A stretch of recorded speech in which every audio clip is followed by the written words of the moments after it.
প্রিয় বন্ধু, আমি জানি তুমি অনেক কষ্টের মধ্য দিয়ে যাচ্ছ। শরীরের যন্ত্রণা, ঘুমহীন রাত, দুর্বলতা যেন মনটাকেও ভেঙে দিচ্ছে। কিন্তু একটুও ভয় পেও না, কারণ তুমি একা নও। একজন আছেন যিনি তোমার প্রতিটি ব্যথার কথা জানে। তিনি আমাদের প্রভু যীশু খ্রিস্ট। এখন তোমার সাথে ভাগ করে নিতে চাই 5টি উপায়, যেগুলো বাইবেল ভিত্তিক, এবং যদি তুমি এগুলো বিশ্বাস আর ধৈর্যের সঙ্গে অনুসরণ করো, আমি বিশ্বাস করি ঈশ্বর তোমার কষ্ট লাঘব করবেন।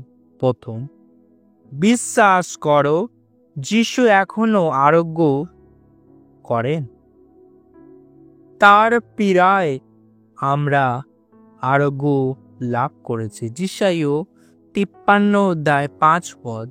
বন্ধু, অনেকেই ভাবে রোগ শুধু ডাক্তারেই সারবে, কিন্তু বাইবেল বলে আমাদের যিশু নিজে আমাদের রোগ ব্যথা বহন করেছে।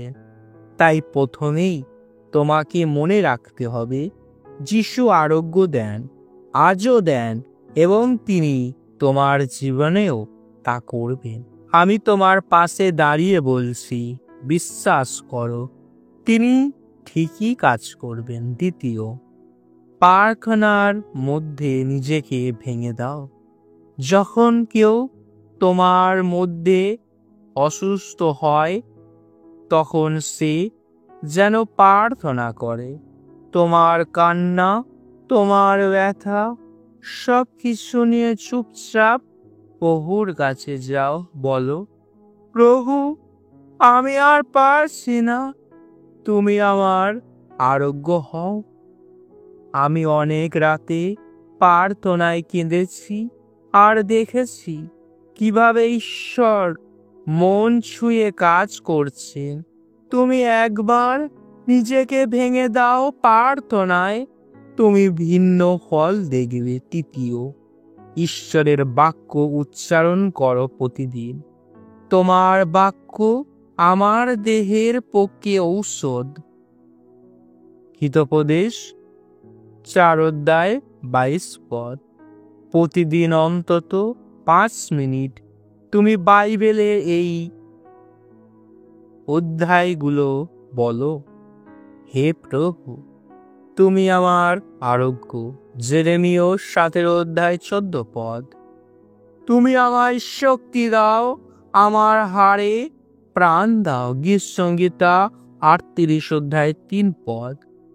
এই শব্দগুলো শুধু শব্দ নয়, এগুলো জীবনের শক্তি।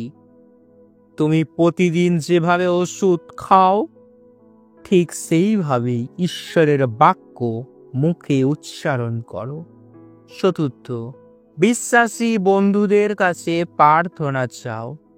দুজন মিলে যদি কিছু চাও, আমার পিতা তা দেবেন। মথি 18:19।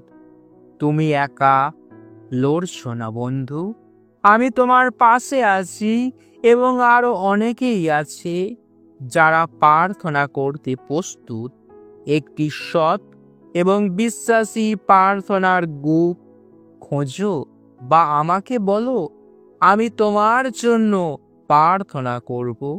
কখনো কখনো আমাদের নিরাময়ে আসে যখন আমরা অন্যদের প্রার্থনার আশীর্বাদ নিই। পঞ্চম, ক্ষমা করো এবং শান্তি রাখো হৃদয়। তোমার পাপ ক্ষমা করা হয়েছে, উঠে দাঁড়াও ও হাঁটো। মথি 9:2। রোগ অনেক সময় শুধু শারীরিক নয়, মনেরও ব্যথা জমে থাকে।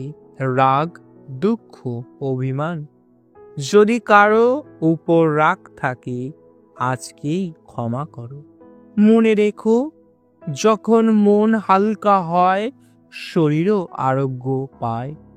শান্তি আনে, কারণ শান্ত হৃদয়ে ঈশ্বরের ক্ষমতা প্রবাহিত হয়। আজ যদি তুমি নিজেকে অসুস্থ মনে করছো, যদি মনে করছো তুমি দুর্বল হয়ে পড়েছো, যদি তুমি মনে করছো এই রোগ আমার জীবন থেকে যাচ্ছে না, তাহলে এখন আমার সাথে এই প্রার্থনাটি তুমিও বলো। প্রভু যিশু, আমি ব্যথায় আছি, তুমি আমার চিকিৎসক হও। আমার শরীর, মন ও আত্মা তোমার হাতে দিলাম। যেভাবে তুমি অসংখ্য মানুষকে সুস্থ করেছো, আমাকেও করো। আমি বিশ্বাস করি তুমি এখনো আরোগ্য দাও। আমি কৃতজ্ঞ, আমি আশ্বস্ত, আমি তোমার নামের ধন্যবাদ করি। যীশু খ্রিস্ট, তোমারই নামে এই প্রার্থনা চাই। আমেন। আমি জানি তুমি ক্লান্ত, তবুও বলি আশা ছাড়ো না। তুমি যতবার কান্না করো, জানো কি তোমার প্রভু সেই প্রতিটি অশ্রু গুণে রাখেন। গীতসংহিতা 56 অধ্যায় 8 পদ। তুমি একা নও, তুমি পরিত্যক্ত নও, তুমি প্রভুর প্রিয় সন্তান। তুমি যদি চাও আমি তোমার জন্য ব্যক্তিগতভাবে প্রার্থনা করি, আমাকে জানাও। যদি ভিডিও দেখতে এসেছো, কমেন্টে শুধু লেখো আমার জন্য প্রার্থনা করো। শান্তির স্বর্গ মিনিস্ট্রির পক্ষ থেকে তোমার বন্ধু, যে শুধু প্রভুর প্রেমে তোমার সুস্থতা চায়।